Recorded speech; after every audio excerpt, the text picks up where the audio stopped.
Welcome to the Church with No Walls podcast.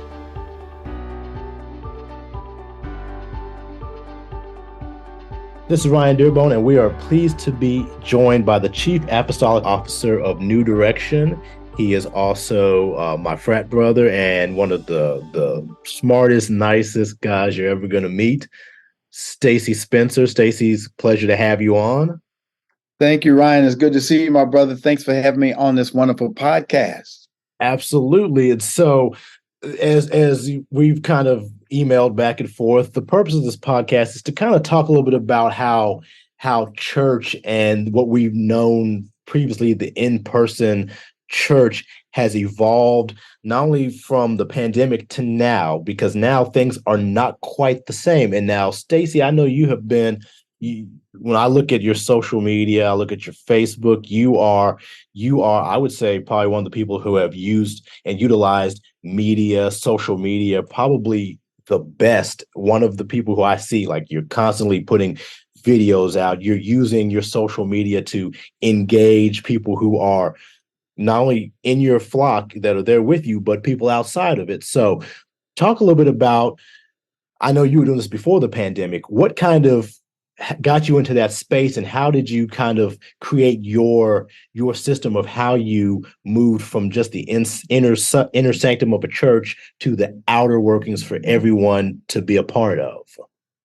Ryan, thank you so much for that wonderful question. And I appreciate so much you taking the time out to hear this perspective of how the church is using technology. When we began our church 22 years ago, we'll be 22 in September, 2 days after 9/11 hit, our church was started 2 days before that. And so we knew right away that we wanted to reach people, not just the people that were in the building, but the people that were outside the building. So technology was a huge piece in what we did. We were one of the first African-American churches to have its own app.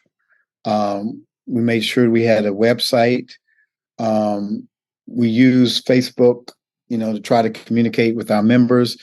And so when the pandemic hit, it was not new to us, but we had to take our efforts up another notch to be even more intentional, that the engagement that people would feel in the sanctuary, they would feel that same way online.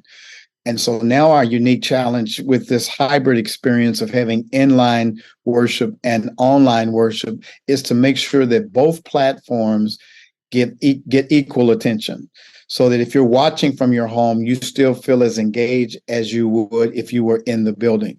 And I just use, to use scripture, Jesus told Peter to launch out to the deep and cast his nets on the other side. I believe that if we're going to be effective fishermen, that we not only need to fish in shallow waters, but go out to deeper waters and to cast our nets wide. And the net, or the internet, is a way by which we are able to reach more people that we wouldn't have reached in shallow waters. And so you mentioned being intentional about sharing both sides, the inline as well as the online. What are some of the challenges of having to think in both spaces, of having to make sure that the inline and the online are both getting the same amount of treatment, and that the experience for whether you're watching it online versus being in the building are comparable? So you have to have this intentional dual perspective always. How's this going to go over? Like, if we're doing a skit in church, how's it going to look online? If we're showing a video, how does it look? How does it sound? Our sound, we recently had a discussion about the sound mix, because when you're in the house, it sounds great. The bass is pumping, you're feeling it. The ambiance is totally different than it is online. And so we recently talked about getting crowd mics, so it feels like you're in a surround sound at home, like you're actually sitting in the audience.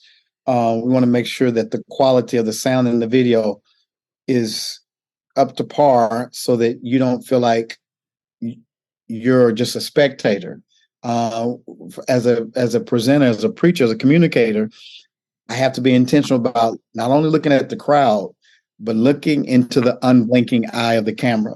That camera is an unblinking eye. I'm not giving eye contact to that camera. At home, you feel like I'm talking to everybody but you. So there's some little intentional things that I picked up from being a broadcast major at Western Kentucky University, and that is that you got to continue to stay locked into that unblinking eye of the camera, make sure your people at home feel engaged. And so now, as you were thinking through, okay, we need to be intentional and have a social media, a media presence outside of the four walls of the church, was there ever a concern of that would draw away from people coming into the sanctuary? Because if you have, especially, looking at the pandemic, people have the luxury of being able to be at home, not around people, having to necessarily dress up or deal with people or things like that, but they can still be active and engaged with your service, that you would lose people actually coming in for the actual physical experience of it? It's a gift and a curse, man. As a pastor, you want your sheep in the pen. You want them in the fold. You want them in the house, right? Especially as an African-American pastor, we very much depend upon call and response, which is an African tradition that when the griot says something, the people respond by saying something back. And so that kind of energy is hard to duplicate when all you have is a camera and you in the sanctuary. So I was so glad when my people came back. But even now, people have gotten comfortable, right? Being at home, because it's now an option. It's a convenience to stay home in my robe and catch the service. And so we have had to make that adjustment, that cognitive adjustment, that everybody is not going to be in, but it's not a bad thing per se that you got people watching you online. And so we have to, as pastors, get out of our feelings and make the adjustments, stop kicking against the goats, and really embrace this new hybrid model and make sure that we give equal attention to both. And so now, how does that work when you look at, and I'll give you two specific examples and you kind of touch on them both, when it comes to finances for the church, because the lifeblood of a church is tithes, offering, giving. How do you reconcile that when you have people who are you got a lot of people who are watching online that may not give because they're not coming in physically to the sanctuary?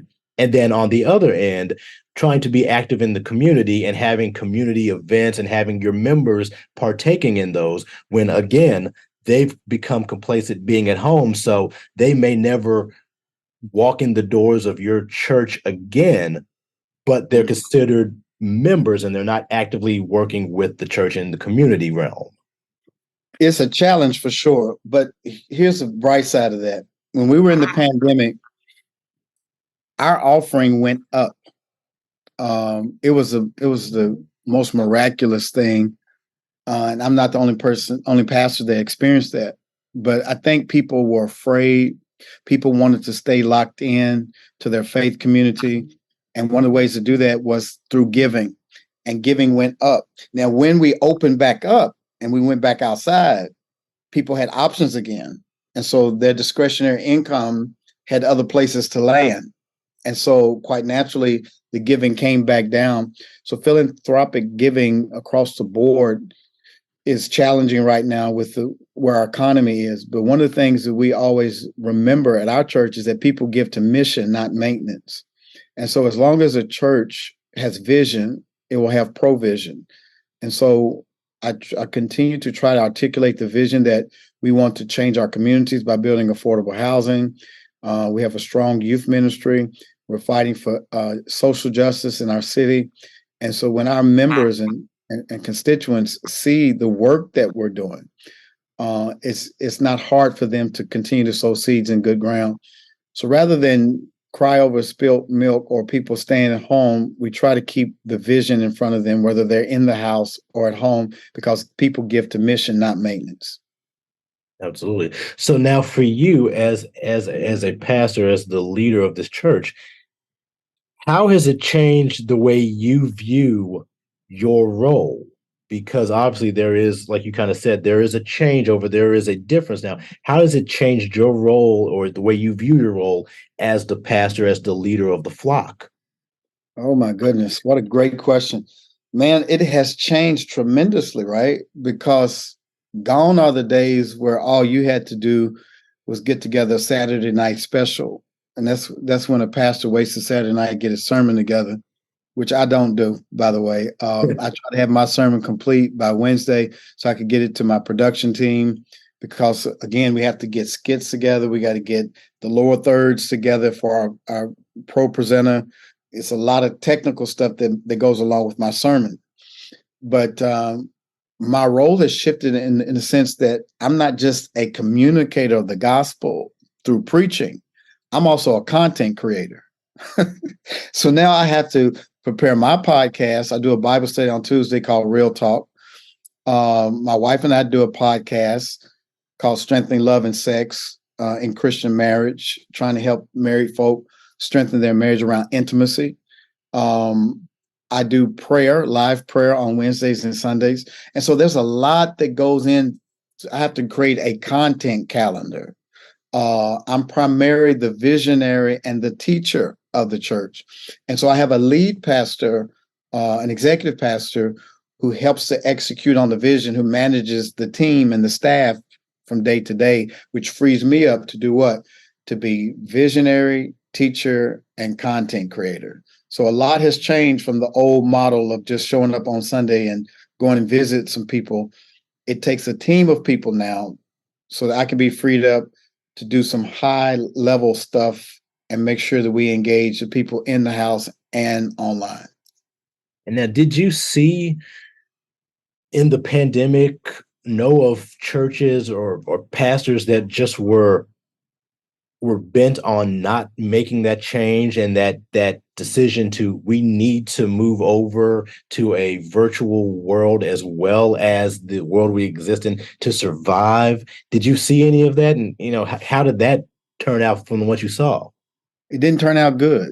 There were a lot of pastors who just could not make the leap, and they didn't know how to navigate those waters. They kept trying to force the people to come back to church, even when there was disproportionate numbers of minority folk dying because they were more vulnerable to COVID because of their immune systems. And we saw a lot of deaths and even saw a lot of pastors dying.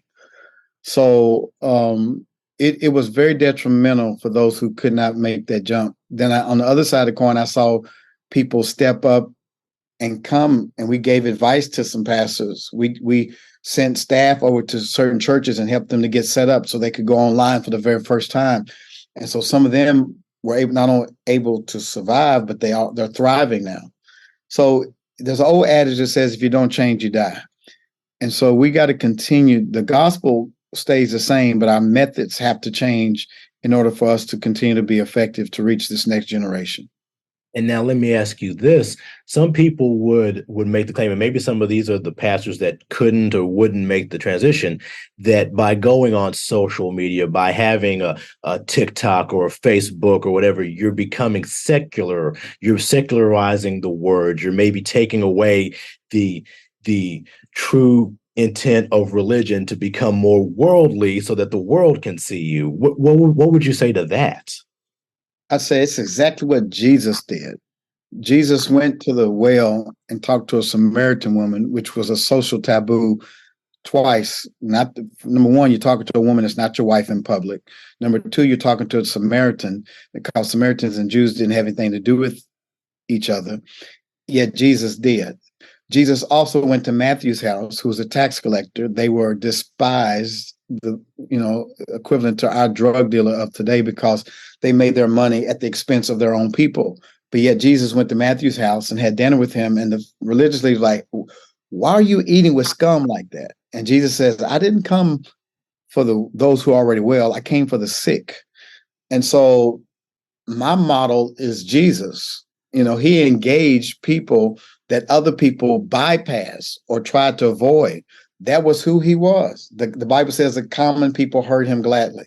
And I think it's incumbent upon us, if we're going to stay relevant, if we're going to thrive, we must get out into the marketplace and engage people where they are and quit expecting people to come where we are.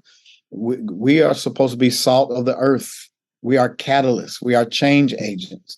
We're supposed to be light on the hill, not light on the bush. So it just makes perfect sense to me that we go out and engage the people where they are.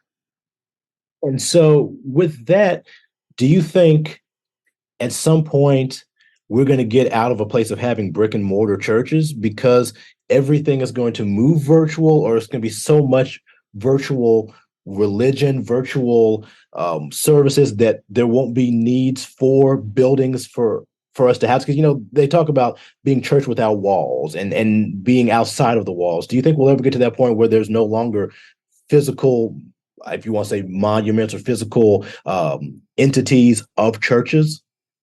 I think what you're going to see is a progression of micro churches. You're going to see you're going to see a saturation of neighborhood churches, house churches. The early first century church didn't have brick and mortar. They were in homes. And so I think people are starving for intimacy in this hyper connective world that we live in, where people are on social media day in and day out. There's a longing for authentic relationship. And so we know at our church that real spiritual growth takes place in the context of small groups. And so if anything, I see the church getting bigger by getting smaller. Gone are the days of these warehouses and these mega churches. You know, I remember Bishop Jake saying that if he had it to do over again, he would have built smaller churches and had multi-sites rather than having a large, big building, because it's hard to keep those big buildings feel the overhead. One of the things I loved about the pandemic, outside of hating COVID and the deaths that came, one of the things that we learned is that we could do more with less. We cut down off of the overhead of heating bills and security and all of the stuff that comes with having a big building. We were able to take that money and put it towards ministry. And so I think going forward, the lesson we've learned is that we can do a whole lot more with less. And how do you think this affects young people? Because young people are now coming up in an age where they can get their church services online. They can be connected without being connected in a physical sense in a building, or they can be a part of your church here in Bowling Green, Kentucky. So, for example, your son is here in Bowling Green. He can still worship at your church every Sunday, even though he's here in Bowling Green. How does that change the perspective and for religion for youth coming up to be able to have access to this type of things that we never had? It's a good thing and it's a bad thing, right? It's a good thing that they have access, that they can still get their inspiration and their worship. I tease my congregation a lot and I say, I believe y'all have about 5 pastors now. You got me and the other 4 that you listen to on the internet, right? There's a smorgasbord of inspirational communicators on the internet. And yet, using the example of my son, Jaden, there will be Sundays where Jaden, being a typical college student, will sleep in late. And he's like, but Dad, I'm going to go watch your service, when I wake up. And I said, that's good. But I want you to go to Pastor Samuel Hunter's church in Bowling Green, because I want you to be a part of a community. And I want you to lend your hand in the work that he's doing. So I think it's both, right? We got to encourage our young people to take advantage of technology, but don't lose the opportunity to be grounded in a community. Jesus said, where 2 or 3 are gathered, touching and agreeing, I will be in the midst of them. There's something great that happens when we come together. We still need community where we gather. And we also need those touch points, through media, where we can go and glean something when we're not physically able to get into a physical space.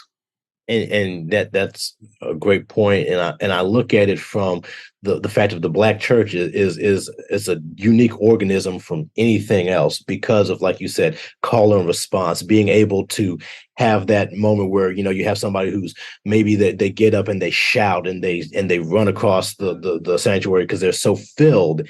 And in some ways, it feels like you need that, because I know for me growing up as a kid, seeing that showed me something. That experiencing that made me feel, okay, So that's what it feels like to be a follower of Christ. That's what it feels like to understand it. I can still get something like that watching it online, but to have those moments of seeing somebody physically next to you jump up or shout or whatever, missing those, do you think that is one of the drawbacks that somebody may never get if they've never done this, if they've never been to an actual church and a church service? Yes, Ryan. I said this the other day, brother. I said this to my congregation. I said, can you watch the Grizzlies on TV? And they said, yes. I said, then why do people buy season tickets? Mm. I said, can you dance to music in your house? They said, yes. I said, then why do people go to nightclubs?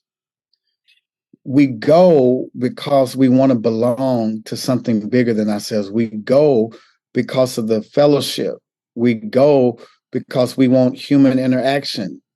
Some of the people who are on social media day in and day out are some of the loneliest people because they're starving for relationship. It's hard to establish relationship when you're in isolation all the time. I believe you need both. You need to be connected through social media. I think it can be a good tool for information and inspiration. But at the end of the day, you still need community. We all need community. Dr. Martin Luther King says, no man is an island unto himself. And so I think the challenge that we have before us is to figure out how we utilize technology as a tool to get us to be in relationship, but not as a replacement for relationship. I think that to not replace it. So for you, looking forward, what are some of the things that you're going to do or hope to implement or hope to see that will continue this transition in a fruitful manner so that way religion continues to grow and evolve? We're going to continue to, and it's funny you would ask that and you use religion. And I'm going to play with that a little bit because one of the things we always say at our church is it's about relationship and not religion. And a lot of millennials will tell you, oh, I'm not religious, I'm spiritual. I think a good, healthy spiritual person is somebody who is in right relationship. And we're going to continue to use technology, watch this, to build healthy relationships. So you can go on our website and you can figure out how to get in a small group that meets during the week and prays with each other and does Bible study with each other. We're going to continue to build engagement on social media, but points people back to bringing their unchurched friends to come and see, to come and worship, to come and experience God. So I'm glad that you joined us online, but we're not done until we can get you in the community because we're better together. So we'll continue to figure out there's a question I always ask. How do we get people engaged? There's three streams of spiritual growth at our church. Experiencing God in worship, empowered through discipleship, and engaged in mission. So if we never get people to that third step of being engaged in ministry, giving back and making disciples who make disciples, we have failed. It's not enough to entertain people and to get them online if we never develop them and help them to become regenerative disciples. I love it. So last question I'm going to ask you is, in the years you've been doing this pandemic, post-pandemic, where have you seen your audience come from? Obviously, I'm sure you have a lot of people in Memphis that watch you, that engage with you, but where are some of the other places that people are coming from? And when they do, are they interacting just watching, or are they sending in messages to you? Are they talking to you? Are they asking questions, treating you like you are my pastor? It doesn't matter that I'm in whatever state. You are my pastor. You are somebody who I'm listening to, I'm engaging with, I'm learning from. From all over. Like, we're in the tri-state area, Mississippi, Arkansas, and Tennessee. You know, you can get to any of those states within 15 minutes where I'm located in Memphis.